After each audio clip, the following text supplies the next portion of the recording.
নমস্কার। সাহিত্যের মণিমাণিক্যগুলি অনুষ্ঠানে গল্প বলার কথক ঠাকুর অডিও বুক ইউটিউব চ্যানেলে আজ শোনাব ভারতীয় সাহিত্য আকাশের সর্বশ্রেষ্ঠ রচনাকার রবীন্দ্রনাথ ঠাকুর রচিত বাংলা তথা বিশ্ব সাহিত্যের কালজয়ী একটি রচনা, গুপ্তধন।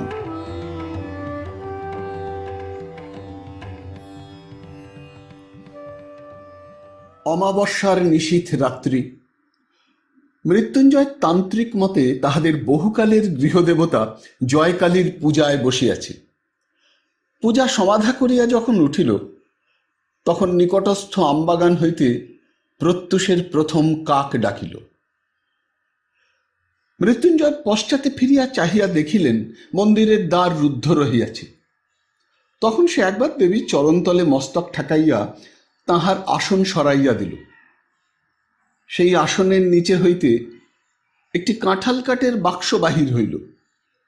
পইতায় চাবি বাঁধা ছিল। সেই চাবি লাগাইয়া মৃত্যুঞ্জয় বাক্সটি খুলিল। খুলিবা মাত্রই চমকিয়া উঠিয়া মাথায় করাঘাত করিল। মৃত্যুঞ্জয়ের অন্দরের বাগান প্রাচীর দিয়া ঘেরা। সেই বাগানের এক প্রান্তে বড় বড় গাছের ছায়ার অন্ধকারে এই ছোট মন্দিরটি। মন্দিরে জয়কালীর মূর্তি ছাড়া আর কিছুই নাই, তাহার প্রবেশদ্বার একটি মাত্র। মৃত্যুঞ্জয় বাক্সটি লইয়া অনেকক্ষণ নাড়াচাড়া করিয়া দেখিল। মৃত্যুঞ্জয় বাক্সটি খুলিবার পূর্বে তাহা বন্ধই ছিল, কেহ তাহা ভাঙে নাই। মৃত্যুঞ্জয় 10 বার করিয়া প্রতিমার চারিদিকে ঘুরিয়া হাতড়াইয়া দেখিল, কিছুই পাইল না। পাগলের মতো হইয়া মন্দিরের দ্বার খুলিয়া ফেলিল। তখন ভোরের আলো ফুটিতেছে। মন্দিরের চারিদিকে মৃত্যুঞ্জয় ঘুরিয়া ঘুরিয়া বৃথা আশ্বাসে খুঁজিয়া বেড়াইতে লাগিল।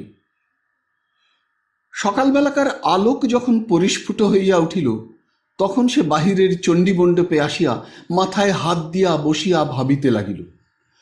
সমস্ত রাত্রি অনিদ্রার পর ক্লান্ত শরীরে একটু তন্দ্রা আসিয়াছে। এমন সময় হঠাৎ চমকিয়া উঠিয়া শুনিল, জয় হোক বাবা। সম্মুখে প্রাঙ্গণে এক জটাজুটোধারী সন্ন্যাসী। মৃত্যুঞ্জয় ভক্তিভরে তাহাকে প্রণাম করিল। সন্ন্যাসী তাহার মাথায় হাত দিয়া আশীর্বাদ করিয়া কহিলেন, বাবা, তুমি মনের মধ্যে বৃথা শোক করিতেছ।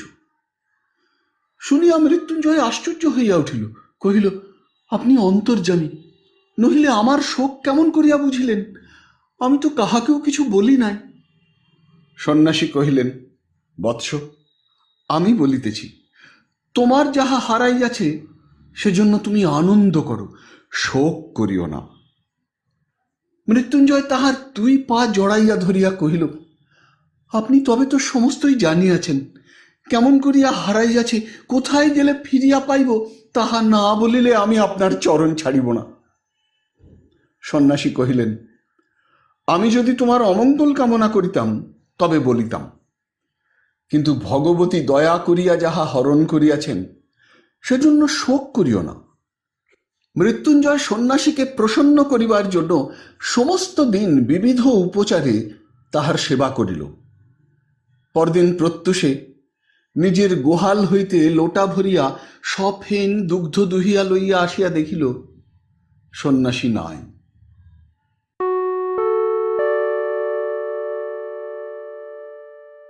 মৃত্যুঞ্জয় যখন শিশু ছিল, যখন তাহার পিতামহ একদিন এই চণ্ডীমণ্ডপে বসিয়া তামাক খাইতেছিল, তখন এমনি করিয়াই একটি সন্ন্যাসী জয় হোক বাবা বলিয়া এই প্রাঙ্গণে আসিয়া দাঁড়াইয়াছিলেন। হরিহর সেই সন্ন্যাসীকে কয়েকদিন বাড়িতে রাখিয়া বিধিমতো সেবার দ্বারা সন্তুষ্ট করিল।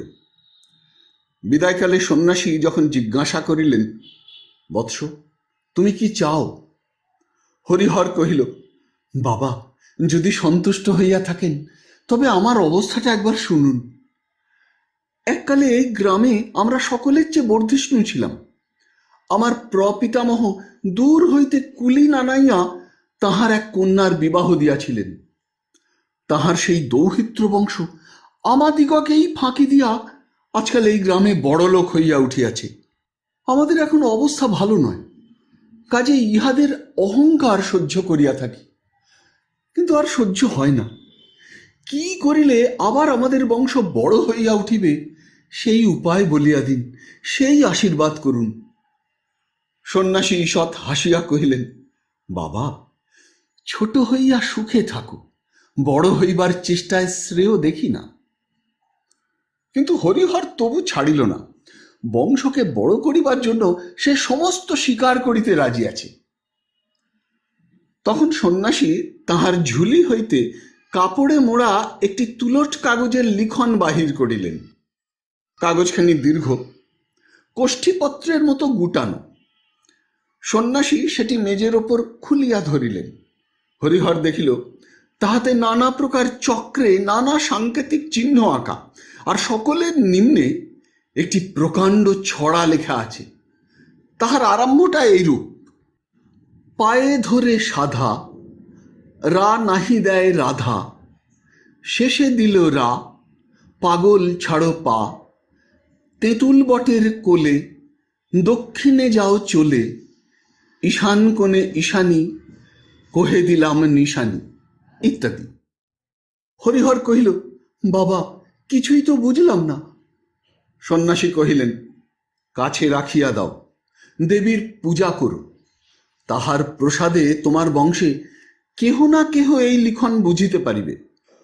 তখন সে এমন ঐশ্বর্য পাইবে, জগতে যাহার তুলনা নাই। হরিহর মিনতি করিয়া কহিল, বাবা কি বুঝাইয়া দিবেন না? সন্ন্যাসী কহিলেন, না, সাধনা দ্বারা বুঝিতে হইবে। এমন সময় হরিহরের ছোট ভাই শঙ্কর আসিয়া উপস্থিত হইল। তাহাকে দেখিয়া হরিহর তাড়াতাড়ি লুকাইবার চেষ্টা করিল। সন্ন্যাসী হাসিয়া কহিলেন, বড় হইবার পথের দুঃখ এখন হইতেই শুরু হইল, কিন্তু গোপন করিবার দরকার নাই, কারণ ইহার রহস্য কেবল একজন মাত্রই ভেদ করিতে পারিবে। হাজার চেষ্টা করিলেও আর কেহ তাহা পারিবে না। তোমাদের মধ্যে সেই লোকটি যে কে তাহা কেহ জানে না, অতএব ইহা সকলের সম্মুখেই নির্ভয়ে খুলিয়া রাখিতে পারো। সন্ন্যাসী চলিয়া গেলেন। কিন্তু হরিহর এ কাগজটি লুকাইয়া না রাখিয়া থাকিতে পারিল না। পাছে আর কেহ ইহা হইতে লাভবান হয়, পাছে তাহার ছোট ভাই শঙ্কর ইহার ফলভোগ করিতে পারে, এই আশঙ্কায় হরিহর এই কাগজটি একটি কাঁঠাল কাঠের বাক্সে বন্ধ করিয়া তাহাদের গৃহদেবতা জয়কালীর আসনতলে লুকাইয়া রাখিল। প্রত্যেক অমাবস্যায় নিশীথ রাত্রে দেবীর পূজা সারিয়া সে একবার করিয়া সেই কাগজটি খুলিয়া দেখিত, যদি দেবী প্রসন্ন হইয়া তাহাকে অর্থ বুঝিবার শক্তি দেন। শঙ্কর কিছুদিন হইতে হরিহরকে মিনতি করিতে লাগিল, দাদা, আমাকে সেই কাগজটা একবার ভালো করিয়া দেখিতে দাও না। হরিহর কহিল, দূর পাগল, সে কাগজ কি আছে? বেটা ভণ্ড সন্ন্যাসী কাগজে কতগুলো হিজিবিজি কাটিয়া আমাকে ফাঁকি দিয়া গেল, আমি সে পুড়াইয়া ফেলিয়াছি। শঙ্কর চুপ করিয়া রহিল। হঠাৎ একদিন শঙ্করকে ঘরে দেখিতে পাওয়া গেল না। তাহার পর হইতে সে নিরুদ্দেশ। হরিহরের অন্য সমস্ত কাজকর্ম নষ্ট হইল। গুপ্ত ঐশ্বর্যের ধ্যান এক মুহূর্ত সে ছাড়িতে পারিল না। মৃত্যুকাল উপস্থিত হইলে সে তাহার বড় ছেলে শ্যামাপদকে এই সন্ন্যাসী দত্ত কাগজখানি দিয়া গেল। এই কাগজ পাইয়া শ্যামাপদ চাকরি ছাড়িয়া দিল। জয়কালীর পূজায় আর একান্ত মনে এই লিখন পাঠের চর্চায় তাহার জীবনটা যে কোন দিক দিয়া কাটিয়া গেল তাহা বুঝিতে পারিল না। মৃত্যুঞ্জয় শ্যামাপদর বড় ছেলে। পিতার মৃত্যুর পরে সে এই সন্ন্যাসী দত্ত গুপ্ত লিখনের অধিকারী হইয়াছে। তাহার অবস্থা উত্তরোত্তর যতই হীন হইয়া আসিতে লাগিল, ততই অধিকতর আগ্রহের সহিত এই কাগজখানির প্রতি তাহার সমস্ত চিত্ত নিবিষ্ট হইল। এমন সময় গত অমাবস্যা রাত্রে পূজার পর লিখনখানি আর দেখিতে পাইল না। সন্ন্যাসীও কোথায় অন্তর্ধান করিল। মৃত্যুঞ্জয় কহিল, এই সন্ন্যাসীকে ছাড়া হইবে না, সমস্ত সন্ধান ইহার কাছ হইতেই মিলিবে। এই বলিয়া সে ঘর ছাড়িয়া সন্ন্যাসীকে খুঁজিতে বাহির হইল। 1 বৎসর পথে পথে কাটিয়া গেল।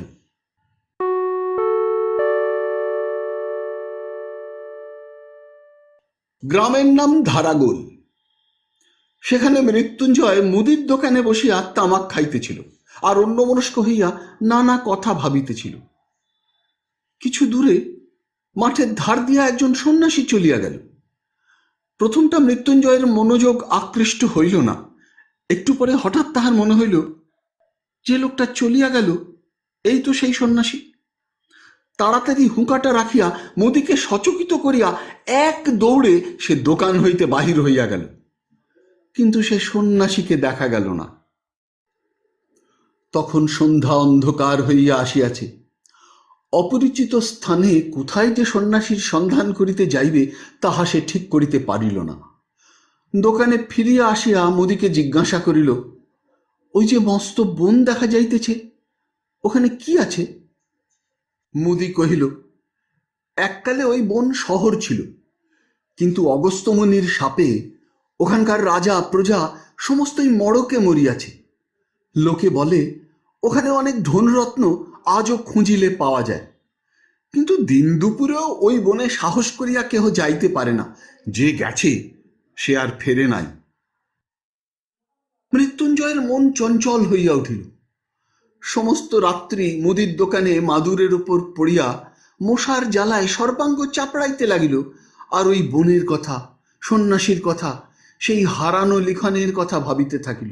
বারবার পড়িয়া সেই লিখনটি মৃত্যুঞ্জয়ের প্রায় কণ্ঠস্থ হইয়া গিয়াছিল। তাই এই অনিদ্রাবস্থায় কেবলই তাহার মাথায় ঘুরিতে লাগিল, পায়ে ধরে সাধা, রা নাহি দেয় রাধা, শেষে দিল রা, পাগল ছাড়ো পা। মাথা গরম হইয়া উঠিল। কোনো মতেই এই কটা ছত্র সে মন হইতে দূর করিতে পারিল না। অবশেষে ভোরের বেলায় যখন তাহার তন্দ্রা আসিল, তখন স্বপ্নে এই চারি ছত্রের অর্থ অতি সহজে তাহার নিকট প্রকাশ হইল।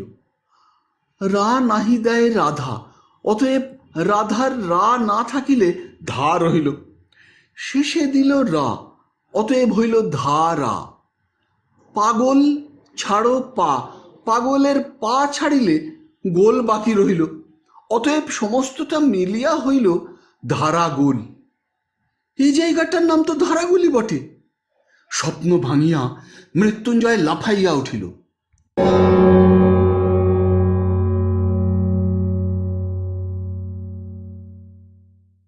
সমস্ত দিন বনের মধ্যে ফিরিয়া সন্ধ্যাবেলায় বহু কষ্টে পথ খুঁজিয়া অনাহারে মৃতপ্রায় অবস্থায় মৃত্যুঞ্জয় গ্রামে ফিরিল। পরদিন চাদরে চিড়া বাঁধিয়া পুনর্বার সে বনের মধ্যে যাত্রা করিল। অপরাহ্নে একটা দিঘির ধারে আসিয়া উপস্থিত হইল। দিঘির মাঝখানটা পরিষ্কার জল, আর পাড়ের গায়ে গায়ে চারিদিকে পথ আর কুমুদের বন। পাথরে বাঁধানো ঘাট ভাঙিয়া চুরিয়া পড়িয়াছে। সেইখানে জলে চিড়া ভিজাইয়া খাইয়া দিঘির চারিদিক প্রদক্ষিণ করিয়া দেখিতে লাগিল। দিঘির পশ্চিম পাড়ির প্রান্তে হঠাৎ মৃত্যুঞ্জয় থমকিয়া দাঁড়াইল। দেখিল একটা তেঁতুল গাছকে বেষ্টন করিয়া প্রকাণ্ড বটগাছ উঠিয়াছে।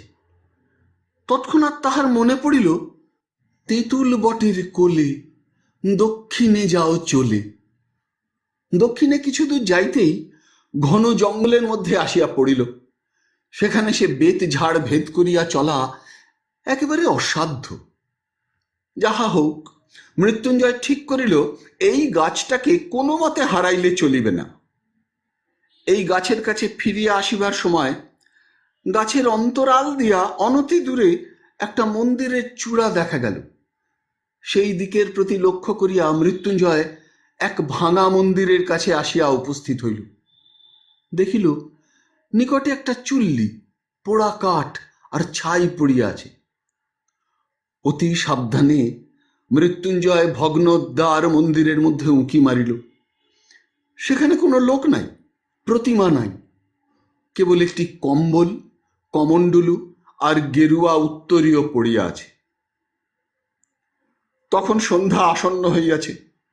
গ্রাম বহু দূরে। অন্ধকারে বনের মধ্যে পথ সন্ধান করিয়া যাইতে পারিবে কিনা তাই এই মন্দিরে মনুষ্য বসতির লক্ষণ দেখিয়া মৃত্যুঞ্জয় খুশি হইল। মন্দির হইতে একটি বৃহৎ প্রস্তরখণ্ড ভাঙিয়া দ্বারের কাছে পড়িয়াছিল। সেই পাথরের উপরে বসিয়া নত শিরে ভাবিতে ভাবিতে মৃত্যুঞ্জয় হঠাৎ পাথরের গায়ে কি যেন লেখা দেখিতে পাইল। ঝুঁকিয়া পড়িয়া দেখিল একটি চক্র আঁকা। তাহার মধ্যে কতক স্পষ্ট, কতক লুপ্তপ্রায় ভাবে কতকগুলি সাংকেতিক অক্ষর লেখা আছে। এই চক্রটি মৃত্যুঞ্জয়ের সুপরিচিত। কত অমাবস্যা রাত্রে পূজাগৃহে সুগন্ধ ধূপের ধূমে ঘৃত দীপালোকে তুলাট কাগজে অঙ্কিত এই চক্রচিহ্নের উপরে ঝুঁকিয়া পড়িয়া রহস্য ভেদ করিবার জন্য একাগ্র মনে সে দেবীর প্রসাদ যাচ ইয়া করিয়াছে। আজ অভীষ্ট সিদ্ধির অত্যন্ত সন্নিকটে আসিয়া তাহার সর্বাঙ্গ যেন কাঁপিতে লাগিল। পাছে তীরে আসিয়া তরি ডোবে, পাছে সামান্য একটা ভুলে তাহার সমস্ত নষ্ট হইয়া যায়, পাছে সেই সন্ন্যাসী পূর্বে আসিয়া সমস্ত উদ্ধার করিয়া লইয়া গিয়া থাকি, এই আশঙ্কায় তাহার বুকের মধ্যে তোলপাড় করিতে লাগিল। এখন যে তাহার কি কর্তব্য তাহা সে ভাবিয়া পাইল না। তাহার মনে হইল সে হয়তো ঐশ্বর্য ভাণ্ডারের ঠিক উপরেই বসিয়া আছে, অথচ কিছুই জানিতে পাইতেছে না। বসিয়া বসিয়া সে কালী নাম জপ করিতে লাগিল। সন্ধ্যার অন্ধকার নিবিড় হইয়া আসিল। ঝিল্লির ধ্বনিতে বনভূমি মুখর হইয়া উঠিল। এমন সময় কিছু দূর ঘন বনের মধ্যে অগ্নির দীপ্তি দেখা গেল। মৃত্যুঞ্জয় তাহার প্রস্তরাসন ছাড়িয়া উঠিয়া পড়িল, আর সেই শিখা লক্ষ্য করিয়া চলিতে লাগিল। বহু কষ্টে কিছু দূর গিয়া একটা অশ্বত্থ গাছের গুঁড়ির অন্তরাল হইতে স্পষ্ট দেখিতে পাইল তাহার সেই পরিচিত সন্ন্যাসী অগ্নির আলোকে সেই তুলটের লিখন মিলিয়া একটা কাঠি দিয়া ছাইয়ের উপরে এক মনে অঙ্ক কষিতেছে। মৃত্যুঞ্জয়ের ঘরের সেই পৈতৃক তুলটের লিখন। হারে ভণ্ড চোর! এই জন্যেই সে মৃত্যুঞ্জয়কে শোক করিতে নিষেধ করিয়াছিল বটে। সন্ন্যাসী একবার করিয়া অঙ্ক কষিতেছে, আর একটা মাপকাঠি লইয়া জমি মাপিতেছে। কিয়দ্দূর মাপিয়া হতাশ হইয়া ঘাড় নাড়িয়া পুনর্বার আসিয়া অঙ্ক কষিতে প্রবৃত্ত হইতেছে। এমনি করিয়া রাত্রি যখন অবসান প্রায়, যখন নিশান্তের শীত বায়ুতে বনস্পতির অগ্রশাখার পল্লবগুলি মর্মরিত হইয়া উঠিল, তখন সন্ন্যাসী সেই লিখনপত্র গুটাইয়া লইয়া চলিয়া গেল। মৃত্যুঞ্জয় কি করিবে ভাবিয়া পাইল না। ইহা সে নিশ্চয়ই বুঝিতে পারিল যে সন্ন্যাসীর সাহায্য ব্যতীত এই লিখনের রহস্য ভেদ করা তাহার সাধ্য হইবে না।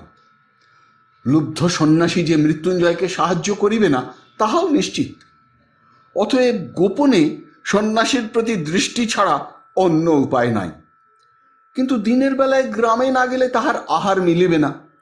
অতএব অন্তত কাল সকালে একবার গ্রামে যাওয়া আবশ্যক।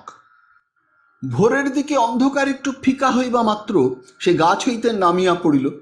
যেখানে সন্ন্যাসী ছাইয়ের মধ্যে আঁক কষিতেছিল সেখানে ভালো করিয়া দেখিল, কিছুই বুঝিল না।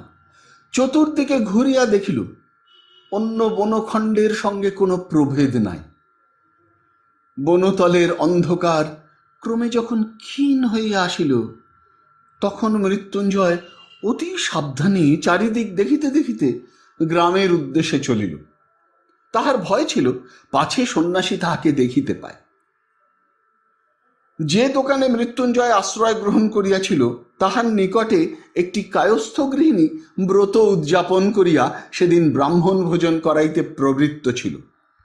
সেইখানে আজ মৃত্যুঞ্জয়ের আহার জুটিয়া গেল। কয়দিন আহারের কষ্টের পর আজ তাহার ভোজনটি গুরুতর হইয়া উঠিল। সেই গুরুভোজনের পর যেমন তামাকটি খাইয়া দোকানের মাদুরটিতে একবার গড়াইয়া লইবার ইচ্ছা করিল, অমনি গত রাত্রির অনিদ্রাকাতর মৃত্যুঞ্জয় ঘুমে আচ্ছন্ন হইয়া পড়িল। মৃত্যুঞ্জয় স্থির করিয়াছিল আজ সকাল সকাল আহারাদি করিয়া যথেষ্ট বেলা থাকিতে বাহির হইবে। ঠিক তাহার উল্টা হইল। যখন তাহার নিদ্রাভঙ্গ হইল তখন সূর্য অস্ত গিয়াছে। তবু মৃত্যুঞ্জয় দমিল না। অন্ধকারেই বনের মধ্যে সে প্রবেশ করিল। দেখিতে দেখিতে রাত্রি ঘনীভূত হইয়া আসিল। গাছের ছায়ার মধ্যে দৃষ্টি আর চলে না। জঙ্গলের মধ্যে পথ অবরুদ্ধ হইয়া যায়। মৃত্যুঞ্জয় যে কোন দিকে কোথায় যাইতেছে তাহা কিছুই ঠাওর পাইল না। রাত্রি যখন অবসান হইল তখন দেখিল সমস্ত রাত্রি সে বনের প্রান্তে একই জায়গায় ঘুরিয়া ঘুরিয়া বেড়াইয়াছে। কাকের দল কা কা শব্দে গ্রামের দিকে উড়িল। এই শব্দ মৃত্যুঞ্জয়ের কানে ব্যঙ্গপূর্ণ ধিক্কার বাক্যের মতো শুনাইল।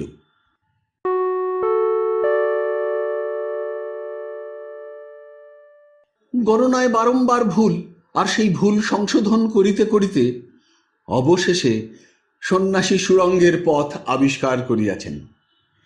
সুড়ঙ্গের মধ্যে মশাল লইয়া তিনি প্রবেশ করিলেন। বাঁধানো ভিত্তির গায়ে শ্যাঁতলা পড়িয়াছে। মাঝে মাঝে এক এক জায়গায় জল চুইয়া পড়িতেছে। স্থানে স্থানে কতকগুলা ভেক গায়ে গায়ে স্তূপাকার হইয়া নিদ্রা দিতেছে।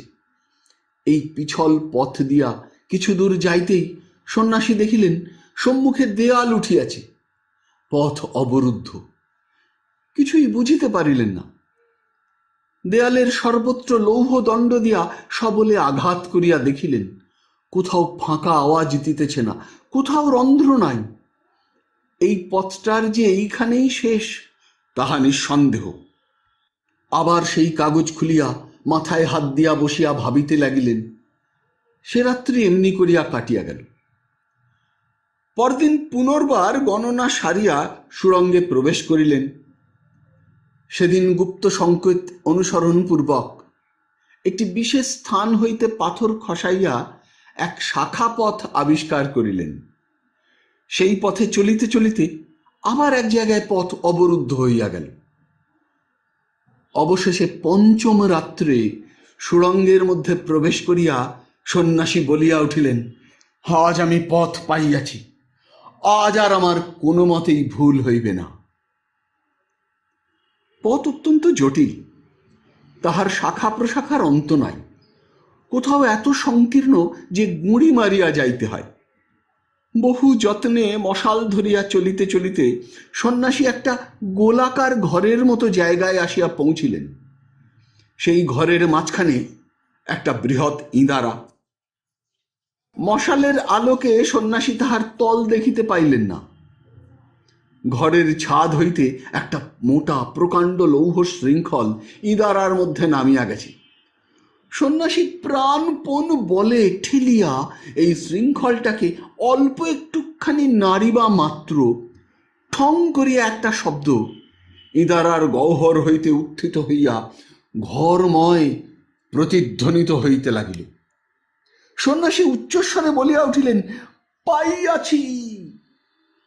যেমন বলা অমনি সেই ঘরের ভাঙা ভিত্তি হইতে একটা পাথর গড়াইয়া পড়িল, আর সেই সঙ্গে আরেকটি কি সচেতন পদার্থ ধপ করিয়া পড়িয়া চিৎকার করিয়া উঠিল। সন্ন্যাসী এই অকস্মাৎ শব্দে চমকিয়া উঠিতেই তাহার হাত হইতে মশাল পড়িয়া নিবিয়া গেল। সন্ন্যাসী জিজ্ঞাসা করিলেন, তুমি কে? কোনো উত্তর পাইলেন না। তখন অন্ধকারে হাতড়াইতে গিয়া তাহার হাতে একটি মানুষের দেহ ঠেকিল। তাহাকে নাড়া দিয়া জিজ্ঞাসা করিলেন, কে তুমি? কোনো উত্তর পাইলেন না। লোকটা অচেতন হইয়া গেছে। তখন চকমকি ঠুকিয়া ঠুকিয়া সন্ন্যাসী অনেক কষ্টে মশাল ধরাইলেন। ইতিমধ্যে সেই লোকটাও সংজ্ঞা প্রাপ্ত হইল, আর উঠিবার চেষ্টা করিয়া বেদনায় আর্তনাদ করিয়া উঠিল। সন্ন্যাসী কহিলেন, এ কি মৃত্যুঞ্জয়জি, তোমার এ মতি হইল কেন? মৃত্যুঞ্জয় কহিল, বাবা মাফ করো, ভগবান আমাকে শাস্তি দিয়াছেন। তোমাকে পাথর ছুঁড়িয়া মারিতে গিয়া সামলাইতে পারি নাই। পিছলে পাথর শুদ্ধ আমি পড়িয়া গেছি, পাটা নিশ্চয়ই ভাঙিয়া গেছে। সন্ন্যাসী কহিলেন, আমাকে মারিয়া তোমার কি লাভ হইত? মৃত্যুঞ্জয় কহিল, লাভের কথা তুমি জিজ্ঞাসা করিতেছ? তুমি কিসের লোভে আমার পূজা ঘর হইতে লিখনখানি চুরি করিয়া এই সুড়ঙ্গের মধ্যে ঘুরিয়া বেড়াইতেছ? তুমি চোর, তুমি ভণ্ড। আমার পিতামহকে যে সন্ন্যাসী ওই লিখনখানি দিয়াছিলেন, তিনি বলিয়াছিলেন, আমাদেরই বংশের কেহ এই লিখনের সংকেত বুঝিতে পারিবে। এই গুপ্ত ঐশ্বর্য আমাদেরই বংশের প্রাপ্য। তাই আমি এই কয়দিন না খাইয়া না ঘুমাইয়া ছায়ার মতো তোমার পশ্চাতে ফিরিয়াছি। আজ যখন তুমি বলিয়া উঠিলে পাইয়াছি, তখন আমি আর থাকিতে পারিলাম না। আমি তোমার পশ্চাতে আসিয়া ওই গর্তটার ভিতরে লুকাইয়া বসিয়াছিলাম। ওখান হইতে একটা পাথর খসাইয়া তোমাকে মারিতে গেলাম, কিন্তু শরীর দুর্বল, জায়গাটাও অত্যন্ত পিছল, তাই পড়িয়া গেছি। এখন তো আমাকে তুমি মারিয়া ফেলো, সেও ভালো। আমি যক্ষ হইয়া এই ধন আগলাইব, কিন্তু তুমি ইহা লইতে পারিবে না, কোনো মতেই না। যদি লইতে চেষ্টা করো, আমি ব্রাহ্মণ, তোমাকে অভিশাপ দিয়া এই কূপের মধ্যে ঝাঁপ দিয়া পড়িয়া আত্মহত্যা করিব। এ ধন তোমার ব্রহ্ম রক্ত, গো রক্ত তুল্য হইবে। এ ধন তুমি কোনোদিন সুখে ভোগ করিতে পারিবে না। আমাদের পিতামহ এই ধনের ওপরে সমস্ত মন রাখিয়া মরিয়াছেন। এই ধনের ধ্যান করিতে করিতে আমরা দরিদ্র হইয়াছি। এই ধনের সন্ধানে আমি বাড়িতে অনাথা স্ত্রী ও শিশু সন্তান ফেলিয়া, আহার নিদ্রা ছাড়িয়া, লক্ষ্মী ছাড়া পাগলের মতো মাঠে ঘাটে ঘুরিয়া বেড়াইতেছি। এ ধন তুমি আমার চোখের সম্মুখে কখনো লইতে পারিবে না। সন্ন্যাসী কহিলেন, মৃত্যুঞ্জয়, তবে শোনো, সমস্ত কথা তোমাকে বলি। তুমি জানো, তোমার পিতামহের এক কনিষ্ঠ সহোদর ছিল, তাহার নাম ছিল শঙ্কর। মৃত্যুঞ্জয় কহিল, হ্যাঁ, তিনি নিরুদ্দেশ হইয়া বাহির হইয়া গিয়াছেন। সন্ন্যাসী কহিলেন, আমি সেই শঙ্কর। মৃত্যুঞ্জয় হতাশ হইয়া দীর্ঘ নিঃশ্বাস ফেলিল। এতক্ষণ এই গুপ্তধনের ওপর তাহার যে একমাত্র দাবি সে সাব্যস্ত করিয়া বসিয়াছিল, তাহারই বংশের আত্মীয় আসিয়া সে দাবি নষ্ট করিয়া দিল। শঙ্কর কহিলেন, দাদা সন্ন্যাসীর নিকট হইতে লিখন পাইয়া অবধি আমার কাছে তাহা বিধিমতে লুকাইবার চেষ্টা করিতেছিলেন, কিন্তু তিনি যতই গোপন করিতে লাগিলেন, আমার ঔৎসুক্য ততই বাড়িয়া উঠিল। তিনি দেবীর আসনের নিচে বাক্সের মধ্যে ওই লিখনখানি লুকাইয়া রাখিয়াছিলেন। আমি তাহার সন্ধান পাইলাম, আর দ্বিতীয় চাবি বানাইয়া প্রতিদিন অল্প অল্প করিয়া সমস্ত কাগজখানা নকল করিতে লাগিলাম। যেদিন নকল শেষ হইল, সেই দিনই আমি এই ধনের সন্ধানে ঘর ছাড়িয়া বাহির হইলাম। আমারও ঘরে অনাথা স্ত্রী এবং একটি শিশু সন্তান ছিল। আজ তাহারা কেহ বাঁচিয়া নাই। কত দেশ দেশান্তরে ভ্রমণ করিয়াছি, তাহা বিস্তারিত বর্ণনার প্রয়োজন নাই। সন্ন্যাসী দত্ত এই লিখন নিশ্চয়ই কোনো সন্ন্যাসী আমাকে বুঝাইয়া দিতে পারিবেন, এই মনে করিয়া অনেক সন্ন্যাসীর আমি সেবা করিয়াছি। অনেক ভণ্ড সন্ন্যাসী আমার ওই কাগজের সন্ধান পাইয়া তাহা হরণ করিবারও চেষ্টা করিয়াছে। এই রূপে কত বৎসরের পর বৎসর কাটিয়াছে। আমার মনে এক মুহূর্তের জন্য সুখ ছিল না, শান্তি ছিল না। অবশেষে পূর্বজন্মার্জিত পুণ্যের বলে কুমায়ুন পর্বতে বাবা স্বরূপানন্দ স্বামীর সঙ্গ পাইলাম।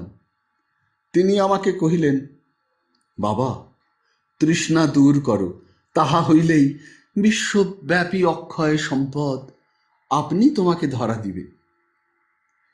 তিনি আমার মনের দাহ জুড়াইয়া দিলেন। তাহার প্রসাদে আকাশের আলোক আর ধরণীর শ্যামলতা আমার কাছে রাজ সম্পদ হইয়া উঠিল। একদিন পর্বতের শিলাতলে শীতল সায়ান্নে পরমহংস বাবার ধুনিতে আগুন জ্বলিতেছিল। সেই আগুনে আমার কাগজখানা সমর্পণ করিলাম। বাবা ঈষৎ একটু হাসিলেন। সে হাসির অর্থ তখনও বুঝি নাই, আজ বুঝিয়াছি। তিনি নিশ্চয়ই মনে মনে বলিয়াছিলেন, কাগজখানা ছাই করিয়া ফেলা সহজ, কিন্তু বাসনা এত সহজে ভস্মসাৎ হয় না। কাগজখানার যখন কোনো চিহ্ন রহিল না, তখন আমার মনের চারিদিক হইতে একটা নাগপাশ বন্ধন যেন সম্পূর্ণরূপে খুলিয়া গেল। মুক্তির অপূর্ব আনন্দে আমার চিত্ত পরিপূর্ণ হইয়া উঠিল। আমি মনে করিলাম, এখন হইতে আমার আর কোনো ভয় নেই, আমি জগতে কিছুই চাহি না। ইহার অনতিকাল পরে পরমহংস বাবার সঙ্গ হইতে চ্যুত হইলাম।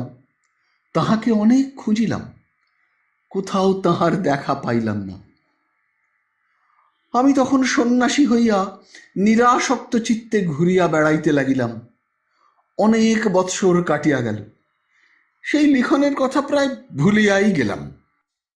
এমন সময় একদিন এই ধারাগোলের বনের মধ্যে প্রবেশ করিয়া একটি ভাঙা মন্দিরের মধ্যে আশ্রয় লইলাম।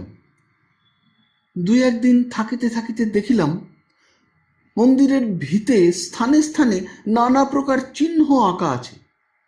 এই চিহ্নগুলি আমার পূর্ব পরিচিত। এতকালে বহুদিন যাহার সন্ধানে ফিরিয়াছিলাম, তাহার যে নাগাল পাওয়া যাইতেছে, তাহাতে আমার সন্দেহ রহিল না। আমি কহিলাম, এখানে আর থাকা হইবে না, এ বন ছাড়িয়া চলিলাম। কিন্তু ছাড়িয়া যাওয়া ঘটিল না। মনে হইল, দেখাই যাক না কি আছে। কৌতূহল একেবারে নিবৃত্ত করিয়া যাওয়াই ভালো। চিহ্নগুলো লইয়া অনেক আলোচনা করিলাম, কোনো ফল হইল না। বারবার মনে হইতে লাগিল, কেন সে কাগজখানা পুড়াইয়া ফিরিলাম, সেখানে রাখিলেই বা ক্ষতি কি ছিল। তখন আবার আমার সেই জন্মগ্রামে গেলাম। আমাদের পৈতৃক ভিটার নিতান্ত দুরবস্থা দেখিয়া মনে করিলাম, আমি সন্ন্যাসী, আমার ধনরত্নে কোনো প্রয়োজন নাই। কিন্তু এই গরিবরা তো গৃহী, সেই গুপ্ত সম্পদ ইহাদের জন্য উদ্ধার করিয়া দিলে তাহাতে দোষ নাই। সেই লিখন কোথায় আছে জানিতাম, তাহা সংগ্রহ করা আমার পক্ষে কিছুমাত্র কঠিন হইল না। তাহার পরে একটি বৎসর ধরিয়া এই কাগজখানা লইয়া এই নির্জন বনের মধ্যে গণনা করিয়াছি আর সন্ধান করিয়াছি। মনে আর কোনো চিন্তা ছিল না। যত বারংবার বাধা পাইতে লাগিলাম, ততই উত্তরোত্তর আগ্রহ আরো বাড়িয়া চলিল। উন্মত্তের মতো অহরাত্র এই এক অধ্যবসায়ে নিবিষ্ট রহিলাম। ইতিমধ্যে কখন তুমি আমার অনুসরণ করিতেছ তাহা জানিতে পারি নাই। আমি সহজ অবস্থায় থাকিলে তুমি কখনোই নিজেকে আমার কাছে গোপন রাখিতে পারিতে না। কিন্তু আমি তন্ময় হইয়াছিলাম, বাহিরের ঘটনা আমার দৃষ্টি আকর্ষণ করিত না। তাহার পরে যাহা খুঁজিতেছিলাম, আজ এইমাত্র তাহা আবিষ্কার করিয়াছি। এখানে যাহা আছে, পৃথিবীতে কোনো রাজরাজেশ্বরের ভাণ্ডারেও এত ধন নাই। আর একটি মাত্র সংকেত ভেদ করিলেই সেই ধন পাওয়া যাইবে। এই সংকেতটি সর্বাপেক্ষা দুরূহ, কিন্তু এই সংকেত আমি মনে মনে ভেদ করিয়াছি। সেই জন্যই পাইয়াছি বলিয়া মনের উল্লাসে চিৎকার করিয়া উঠিয়াছিলাম। যদি ইচ্ছা করি, তবে আর এক দণ্ডের মধ্যে সেই স্বর্ণমাণিক্যের ভাণ্ডারের মাঝখানে গিয়া দাঁড়াইতে পারি। মৃত্যুঞ্জয় শঙ্করের পা জড়াইয়া ধরিয়া কহিল, তুমি সন্ন্যাসী, তোমার তো ধনের কোনো প্রয়োজন নাই। আমাকে সেই ভাণ্ডারের মধ্যে লইয়া যাও, আমাকে বঞ্চিত করিও না। শঙ্কর কহিলেন, আজ আমার শেষ বন্ধন মুক্ত হইয়াছে। তুমি ওই যে পাথর ফেলিয়া আমাকে মারিবার জন্য উদ্যত হইয়াছিলে, তাহার আঘাত আমার শরীরে লাগে নাই, কিন্তু তাহা আমার মহাবরণকে ভেদ করিয়াছে। তৃষ্ণার করাল মূর্তি আজ আমি দেখিলাম। আমার গুরু পরমহংসদেবের নিগূঢ় প্রশান্ত হাস্য এতদিন পরে আমার অন্তরের কল্যাণ দ্বীপে অনির্বাণ আলোক শিখা জ্বালাইয়া তুলিল। মৃত্যুঞ্জয় শঙ্করের পা ধরিয়া পুনরায় কাতর স্বরে কহিল, তুমি মুক্ত পুরুষ, আমি মুক্ত নহি, আমি মুক্তি চাহি না। আমাকে এই ঐশ্বর্য হইতে বঞ্চিত করিতে পারিবে না। সন্ন্যাসী কহিলেন, বৎস, তবে তুমি তোমার এই লিখনটি লও। যদি ধন খুঁজিয়া লইতে পারো তবে লইও। এই বলিয়া তাহার যষ্টি ও লিখনপত্র মৃত্যুঞ্জয়ের কাছে রাখিয়া সন্ন্যাসী চলিয়া গেলেন। মৃত্যুঞ্জয় কহিল, আমাকে দয়া করো, আমাকে ফেলিয়া যাইও না, আমাকে দেখাইয়া দাও। কোনো উত্তর পাইল না। তখন মৃত্যুঞ্জয় যষ্টির ওপর ভর করিয়া হাতড়াইয়া সুড়ঙ্গ হইতে বাহির হইবার চেষ্টা করিল, কিন্তু পথ অত্যন্ত জটিল, গোলক ধাঁধার মতো, বারবার বাধা পাইতে লাগিল। অবশেষে ঘুরিয়া ঘুরিয়া ক্লান্ত হইয়া এক জায়গায় শুইয়া পড়িল এবং নিদ্রা আসিতে বিলম্ব হইল না। ঘুম হইতে যখন জাগিল তখন রাত্রি কি দিন কি কত বেলা তাহা জানিবার কোনো উপায় ছিল না। অত্যন্ত ক্ষুধা বোধ হইলে মৃত্যুঞ্জয় চাদরের প্রান্ত হইতে চিড়া খুলিয়া লইয়া খাইল।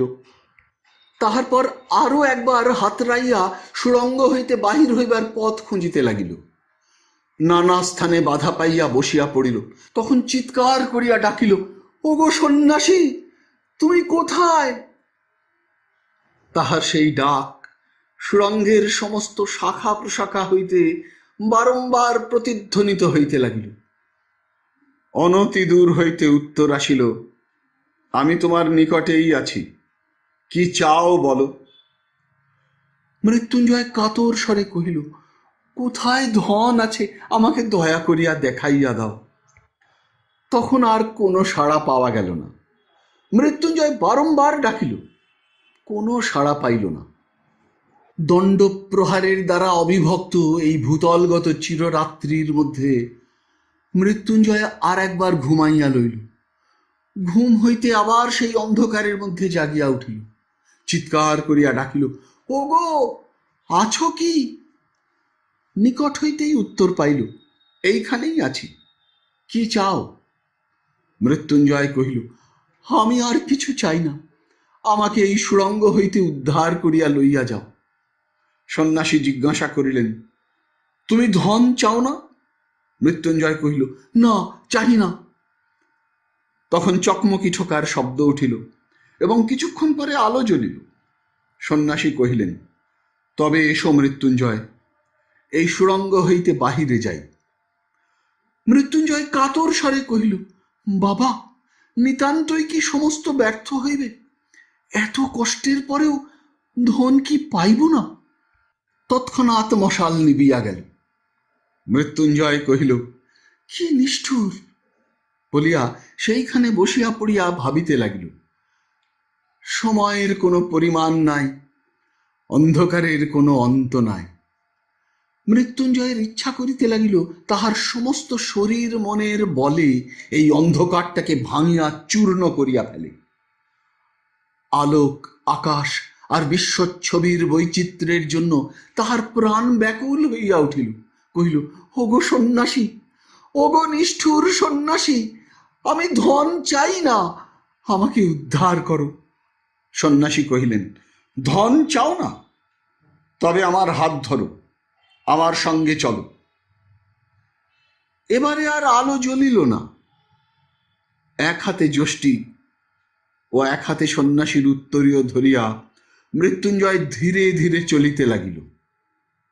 বহুক্ষণ ধরিয়া অনেক আঁকা বাঁকা পথ দিয়া, অনেক ঘুরিয়া ফিরিয়া এক জায়গায় আসিয়া সন্ন্যাসী কহিলেন, দাঁড়াও। মৃত্যুঞ্জয় দাঁড়াইল। তাহার পরে একটা মরিচা পড়া লোহার দ্বার খোলার উৎকট শব্দ শোনা গেল। সন্ন্যাসী মৃত্যুঞ্জয়ের হাত ধরিয়া কহিলেন, এসো। মৃত্যুঞ্জয় অগ্রসর হইয়া যেন একটা ঘরে প্রবেশ করিল। তখন আবার চকমকি ঠোকার শব্দ শোনা গেল। কিছুক্ষণ পরে যখন মশাল জ্বলিয়া উঠিল, তখন এ কি আশ্চর্য দৃশ্য! চারিদিকে দেয়ালের গায়ে মোটা মোটা সোনার পাত, ভূগর্ভরুদ্ধ কঠিন সূর্যালোক পুঞ্জের মতো স্তরে স্তরে সজ্জিত। মৃত্যুঞ্জয়ের চোখ দুটা জ্বলিতে লাগিল। সে পাগলের মতো বলিয়া উঠিল, এ সোনা আমার, এ আমি কোনো মতেই ফেলিয়া যাইতে পারিব না।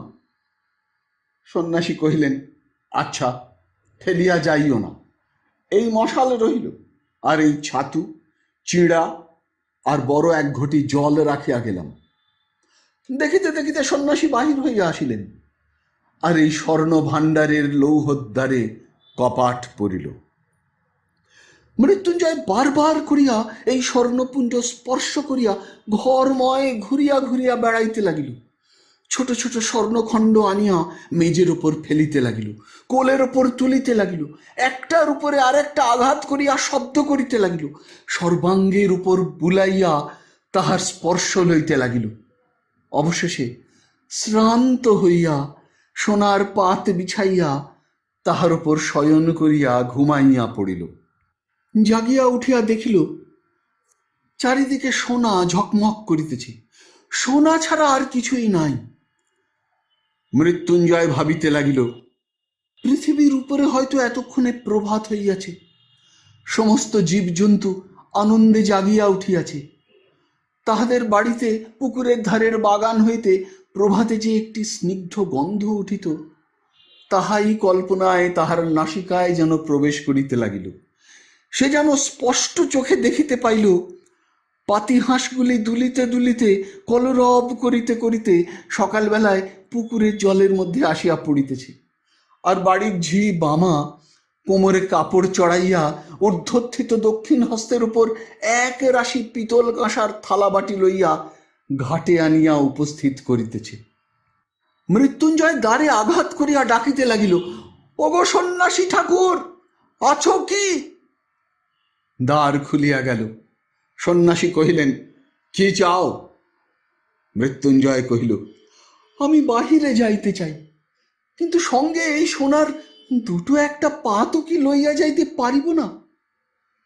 সন্ন্যাসী তাহার কোনো উত্তর না দিয়া নূতন মশাল জ্বালাইলেন, পূর্ণ কমণ্ডলু একটি রাখিলেন, আর উত্তরীয় হইতে কয়েক মুষ্টি চিড়া মেজের ওপর রাখিয়া বাহির হইয়া গেলেন। দ্বার বন্ধ হইল। মৃত্যুঞ্জয় পাতলা একটা সোনার পাত লইয়া তাহা দোমড়াইয়া খণ্ড খণ্ড করিয়া ভাঙিয়া ফেলিল। সেই খণ্ড খণ্ড সোনাগুলোকে লইয়া ঘরের চারিদিকে লোষ্ট্রখণ্ডের মতো ছড়াইতে লাগিল, কখনো বা দাঁত দিয়া দংশন করিয়া সোনার পাতের উপর দাগ করিয়া দিল, কখনো বা একটা সোনার পাত মাটিতে ফেলিয়া তাহার উপরে বারংবার পদাঘাত করিতে লাগিল। মনে মনে বলিতে লাগিল, পৃথিবীতে এমন সম্রাট কয়জন আছে যাহারা সোনা লইয়া এমন করিয়া ফেলাছড়া করিতে পারে? মৃত্যুঞ্জয়ের যেন একটা প্রলয়ের রোখ চাপিয়া গেল। তাহার ইচ্ছা করিতে লাগিল এই রাশিকৃত সোনাকে চূর্ণ করিয়া ধুলির মতো সে ঝাঁট দিয়া উড়াইয়া ফেলে, আর এই রূপে পৃথিবীর সমস্ত সুবর্ণলুব্ধ রাজা মহারাজাকে সে অবজ্ঞা করিতে পারে। এমনি করিয়া যতক্ষণ পারিল মৃত্যুঞ্জয় সোনাগুলোকে লইয়া টানাটানি করিয়া শ্রান্ত দেহে ঘুমাইয়া পড়িল। ঘুম হইতে উঠিয়া সে আবার তাহার চারিদিকে সেই সোনার স্তূপ দেখিতে লাগিল। সে তখন দ্বারে আঘাত করিয়া চিৎকার করিয়া বলিয়া উঠিল, ওগো সন্ন্যাসী, আমি এ সোনা চাই না, সোনা চাই না। কিন্তু দ্বার খুলিল না। ডাকিতে ডাকিতে মৃত্যুঞ্জয়ের গলা ভাঙিয়া গেল, কিন্তু দ্বার খুলিল না। এক একটা সোনার পিণ্ড লইয়া দ্বারের উপর ছুঁড়িয়া মারিতে লাগিল, কোনো ফল হইল না। মৃত্যুঞ্জয়ের বুক দমিয়া গেল। তবে আর কি সন্ন্যাসী আসিবে না? এই স্বর্ণ কারাগারের মধ্যে তিলে তিলে পলে পলে শুকাইয়া মরিতে হইবে? তখন সোনাগুলাকে দেখিয়া তাহার আতঙ্ক হইতে লাগিল। বিভীষিকার নিঃশব্দ কঠিন হাস্যের মতো ওই সোনার স্তূপ চারিদিকে স্থির হইয়া রহিয়াছে, তাহার মধ্যে স্পন্দন নাই, পরিবর্তন নাই। মৃত্যুঞ্জয়ের যে হৃদয় এখন কাঁপিতেছে, ব্যাকুল হইতেছে, তাহার সঙ্গে উহাদের কোনো সম্পর্ক নাই, বেদনার কোনো সম্বন্ধ নাই। এই সোনার পিণ্ডগুলা আলোক চায় না, আকাশ চায় না, বাতাস চায় না, প্রাণ চায় না, মুক্তি চায় না। ইহারা এই চির অন্ধকারের মধ্যে চিরদিন উজ্জ্বল হইয়া, কঠিন হইয়া, স্থির হইয়া রহিয়াছে। পৃথিবীতে এখন কি গোধূলি আসিয়াছে? আহা, সেই গোধূলির স্বর্ণ, যে স্বর্ণ কেবল ক্ষণকালের জন্য চোখ জুড়াইয়া অন্ধকারের প্রান্তে কাঁদিয়া বিদায় লইয়া যায়। তাহার পরে কুটিরের প্রাঙ্গণতলে সন্ধ্যা তারা এক দৃষ্টে চাহিয়া থাকে। গোষ্ঠে প্রদীপ জ্বালাইয়া বধূ ঘরের কোণে সন্ধ্যাদীপ স্থাপন করে। মন্দিরে আরতির ঘণ্টা বাজিয়া ওঠে। গ্রামের ঘরের অতি ক্ষুদ্রতম তুচ্ছতম ব্যাপার আজ মৃত্যুঞ্জয়ের কল্পনা দৃষ্টির কাছে উজ্জ্বল হইয়া উঠিল। তাহাদের সেই যে ভোলা কুকুরটা লেজে মাথায় এক হইয়া উঠানের প্রান্তে সন্ধ্যার পর ঘুমাইতে থাকিত, সে কল্পনাও তাহাকে যেন ব্যথিত করিতে লাগিল। ধারাগোল গ্রামে কয়দিন সে যে মুদির দোকানে আশ্রয় লইয়াছিল, সেই মুদি এতক্ষণে রাত্রে প্রদীপ নিবাইয়া দোকানে ছাপ বন্ধ করিয়া ধীরে ধীরে গ্রামের বাড়ি মুখে আহার করিতে চলিয়াছে। এই কথা স্মরণ করিয়া তাহার মনে হইতে লাগিল, মুদি কি সুখেই না আছে। আজ কি বার কে জানে? যদি রবিবার হয় তবে এতক্ষণে হাটের লোক যে যার আপন আপন বাড়ি ফিরিতেছে। সঙ্গচ্যুত সাথীকে ঊর্ধ্বস্বরে ডাক পাড়িতেছে, দল বাঁধিয়া খেয়া নৌকায় পার হইতেছে। মেঠো রাস্তা ধরিয়া শস্যক্ষেত্রের আল বাহিয়া পল্লীর শুষ্ক বংশপত্র খচিত অঙ্গন স্পর্শ দিয়া চাষি লোক হাতে দুটো একটা মাছ ঝুলাইয়া মাথায় একটা চুপড়ি লইয়া অন্ধকারে আকাশ ভরা তারার ক্ষীণালোকে গ্রামে গ্রামান্তরে চলিয়াছে। ধরণীর উপরিতলে এই বিচিত্র বৃহৎ চিরচঞ্চল জীবনযাত্রার মধ্যে তুচ্ছতম দীনতম হইয়া নিজের জীবন মিশাইবার জন্য শত স্তর মৃত্তিকা ভেদ করিয়া তাহার কাছে লোকালয়ের আহ্বান আসিয়া পৌঁছিতে লাগিল। সেই জীবন, সেই আকাশ, সেই আলোক পৃথিবীর সমস্ত মণিমাণিক্যের চেয়ে তাহার কাছে দুর্মূল্য বোধ হইতে লাগিল। তাহার মনে হইতে লাগিল, কেবল ক্ষণকালের জন্য একবার যদি আমার সেই শ্যামা জননী ধরিত্রীর ধূলিক্রোড়ে, সেই উন্মুক্ত আলোকিত নীলাম্বরের তলে, সেই তৃণপত্রের গন্ধবাসিত বাতাস বুক ভরিয়া একটি মাত্র শেষ নিঃশ্বাসে গ্রহণ করিয়া মরিতে পারি, তাহা হইলেও জীবন সার্থক হয়। এমন সময় দ্বার খুলিয়া গেল। সন্ন্যাসী ঘরে প্রবেশ করিয়া কহিলেন, মৃত্যুঞ্জয়, কি চাও? সে বলিয়া উঠিল, আমি আর কিছুই চাই না। আমি এই সুড়ঙ্গ হইতে, অন্ধকার হইতে, গোলক ধাঁধা হইতে, এই সোনার গারদ হইতে বাহির হইতে চাই। আমি আলোক চাই, আকাশ চাই, মুক্তি চাই। সন্ন্যাসী কহিলেন, এই সোনার ভাণ্ডারের চেয়ে মূল্যবান রত্ন ভাণ্ডার এখানে আছে, একবার যাইবে না? মৃত্যুঞ্জয় কহিল, না, যাইব না। সন্ন্যাসী কহিলেন, একবার দেখিয়া আসিবার কৌতূহল নাই? মৃত্যুঞ্জয় কহিল, না, আমি দেখিতেও চাই না। আমাকে যদি কৌপিন পড়িয়া ভিক্ষা করিয়া বেড়াইতে হয়, তবু আমি এখানে এক মুহূর্তও কাটাইতে ইচ্ছা করি না। সন্ন্যাসী কহিলেন, আচ্ছা, তবে এসো। মৃত্যুঞ্জয়ের হাত ধরিয়া সন্ন্যাসী তাহাকে সেই গভীর কূপের সম্মুখে লইয়া গেলেন। তাহার হাতে সেই লিখনপত্র দিয়া কহিলেন, এখানে লইয়া তুমি কি করিবে? মৃত্যুঞ্জয় সে পত্রখানি টুকরা টুকরা করিয়া ছিঁড়িয়া কূপের মধ্যে নিক্ষেপ করিল।